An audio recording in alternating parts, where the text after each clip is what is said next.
ശംഖുമുഖം ആറാട്ട് മണ്ഡപത്തിൽ ആചാരലംഘനം നടത്തിയെന്നാരോപിച്ച് പ്രതിഷേധവുമായി തിരുവനന്തപുരം നഗരസഭയിലെ ബി.ജെ.പി. കൌൺസിലർമാർ. പ്രതികൾക്കെതിരെ നടപടിയെടുത്തില്ലെന്നാരോപിച്ച് ബി.ജെ.പി. കൌൺസിലർമാർ നഗരസഭ ഉപരോധിച്ചു.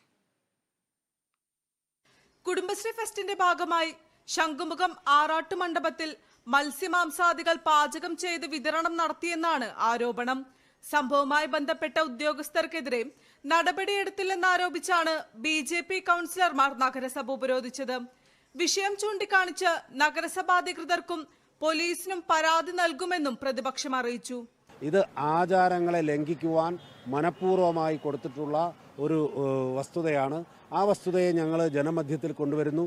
വിശ്വാസി സമൂഹത്തിനേറ്റുള്ള ഹാനികരമായിട്ടുള്ള തടസ്സങ്ങൾക്ക് ഇതിന് ഉത്തരവാദികളായവരുടെ പേരിൽ കേസെടുക്കണമെന്നാണ് വിശ്വാസി സമൂഹം ആവശ്യപ്പെടുന്നത്. ജനങ്ങളുടെ വിശ്വാസങ്ങളെ ഹനിക്കുന്ന തരത്തിലുള്ള പ്രവർത്തനങ്ങളാണ് തിരുവനന്തപുരം നഗരസഭയുടെ ഭാഗത്തു നിന്നും ഉണ്ടാകുന്നതെന്ന് ബി.ജെ.പി. കൌൺസിലർമാർ ആരോപിച്ചു.